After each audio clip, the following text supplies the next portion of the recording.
Well, hello. Today we're making another cookie recipe. I am officially the cookie monster. I know this is the third recipe that I'm making for you guys that are cookies. Well, we're a little bit obsessed with cookies, especially the little boy in the house, hubby.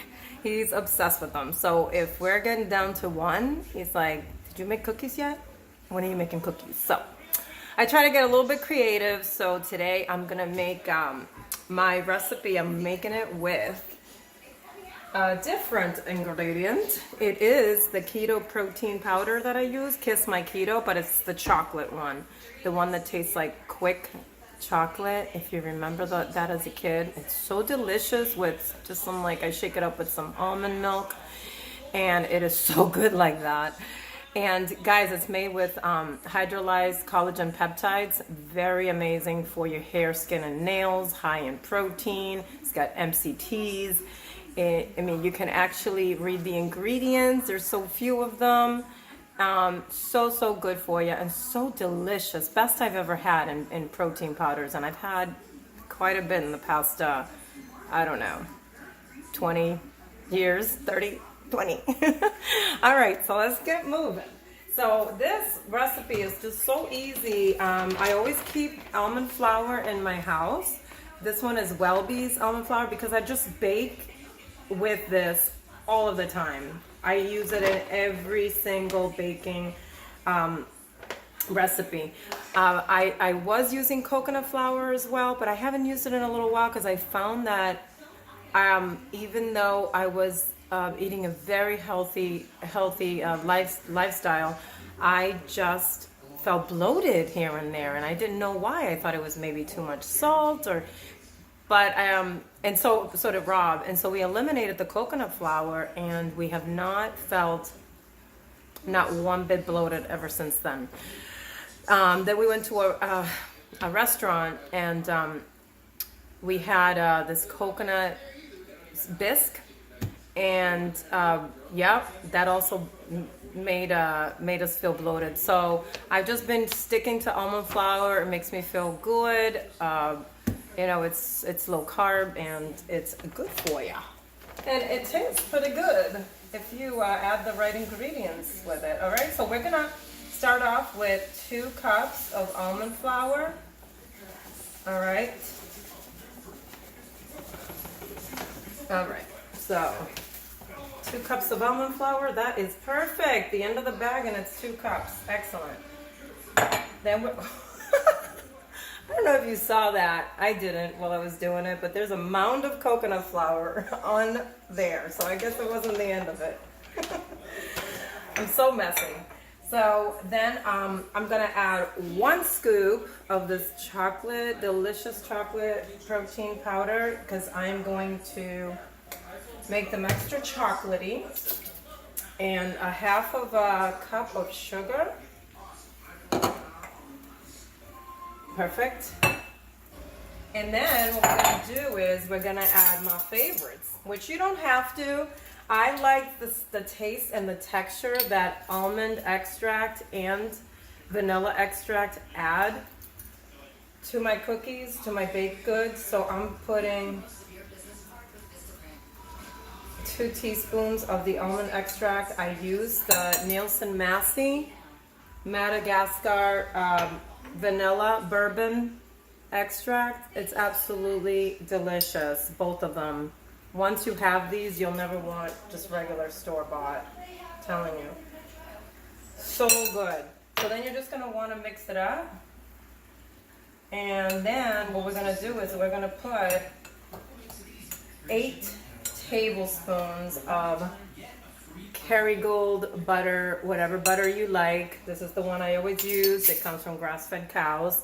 All right, the Irish butter, and 8 tablespoons. But make sure, okay, this is a quick tip. Make sure that you take this out a couple of hours beforehand. If your house is really warm, then maybe an hour would be fine. But it just has to be gushy like this. You see? So 8 tablespoons of this in that mixture, along with 1 egg. And then what we're going to do is we're going to massage that dough all right, until it's everything is well incorporated. And we can't forget, which I do sometimes, the pinch of salt. It just cuts right through that sweetness. So a pinch, all right?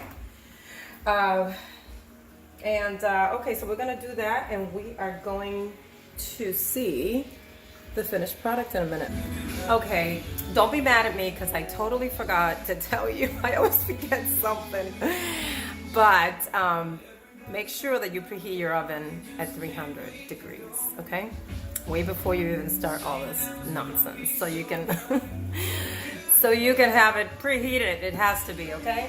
So you guys,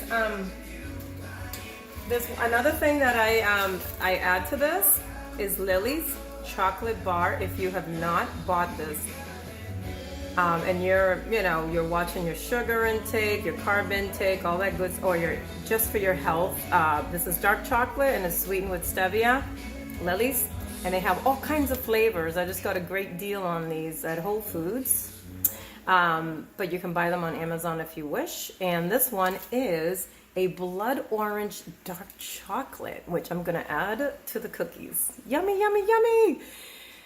And this chocolate is so delicious. It just doesn't taste like, artificial or not sweet. You know how dark chocolate could be better. This is really, really tasty. And also one of our favorites is the crispy rice. I'm telling you, it tastes like a crunch bar. It's so good. So you must try. So we're gonna do this like I do with my other cookies. Just shred the chocolate. So it's gonna be chocolate shavings. And I'm gonna do 3/4 of a bar because we like a lot of chocolate. Which, most people do. So that's what I'm gonna do right now, and then I'm just gonna add it to the dough, okay?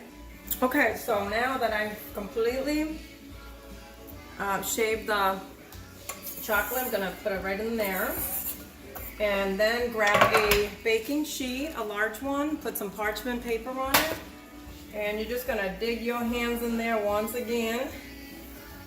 Oh my God, there's that country accent. Oh my God, I didn't even try. All right, so look how chocolatey that is. I mean, it smells so good. Sometimes I just eat it right out of the bowl. I won't do that right now because you will laugh. It is so good. So now you want to make the cookies as thick or as little as you want. Okay, so I do it like the size of my palm. All right, and then you're just gonna spread them out on the cooking sheet. Okay, look at how beauteous. Okay, just spread them right out, and then we're gonna pop them in the oven. It's already preheated 300 degrees. And I'm gonna put them in and check on them at the 15-minute mark, because depending on your oven, it could be between 15 and 20. You just wanna make sure that the edges are slightly brown. How can you tell? They're already brown from the chocolate. You'll be able to see a slight brown in the on the edges, okay? And so we're just gonna check on them at 15 minutes. Well, guess what? It ended up being 22 minutes, okay? So that's what I'm talking about. It really just depends. And sometimes I also preheat my oven and leave it preheated for longer than I have today. So that has a lot to do with it too. If it's super hot, then it's gonna cook faster, I notice. So I notice like the edges brown, still soft, so we're gonna have to leave these delicious cookies oh my God, on this, like out on the counter for 15 minutes, 10 the least amount of time, okay? Because you want, right now they're super soft, super sensitive. So if you're gonna do a thumbprint and put any jelly in the middle, which I plan on doing with half of them, then you're gonna want it to be still a little bit soft. So wait at least 5 minutes for that, and then 10 to pick them up, okay? So, all right, let's do that, and then we will taste. Okay, so it's been 15 minutes. They've been sitting out. Disregard the one that's been chewed on while I was waiting. Okay, if you can see, because it's not well focused right now. But, so I took these two jelly jams out. Okay, this one is fruit spread wild berry. I get this at Whole Foods, got no sugar added. This one is fig butter. Love them both, you guys. So good. So if you wanted to spread it on the top, see how beautiful these come out? Gorgeous, gorgeous chocolate chip cookies. So if you wanted to, you can do like a thumbprint, and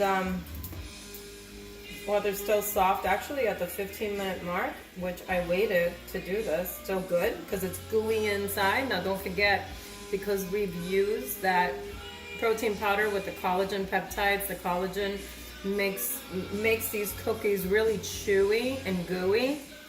Oh, and crisp on the outside. It's just perfect combination. So if you put some of this fig butter on it and then just take a bite, you're gonna write me a comment telling me just how amazing. If you're into fig, I mean, if you love fig, but this fig butter. So anyway, I get this at Whole Foods. Where is it? There we go. Oh no, sorry, Trader Joe's. Whole Foods and Trader Joe's are two of my favorite places. Trader Joe's fig butter, but you can get obviously another brand at wherever you go shopping. Okay, and I just I love the combination of chocolate and fig. Check that out. How beautiful. Stays together beautifully. Okay, regardless of the flour, because you got binders. Okay, you have that protein powder with the collagen that holds it together beautifully. All right, so you guys, I hope you've enjoyed this, and I am not done today. I'm gonna do a video on one of my favorite sides that I make every single week, 2 or 3 times a week. It's roasted Brussels sprouts, and I had many people ask me how I make them, because when they've had them here, they love them. So I have learned through trial and tribulations how to make the perfect tasting. Sometimes I've made them too overly done, sometimes underdone. So I've kind of played around with the temperature and the timing and all that good stuff. And I'm gonna go ahead and make that video next. So stay tuned and make sure that you watch, okay? Whoops. Enjoy, you guys. Hope you enjoyed the cookies. And if you haven't done so already, by the way, please, right below the video, if you can subscribe and hit the little bell button, that will give you the notifications anytime I post a new video, okay? Thanks, you guys. Love you.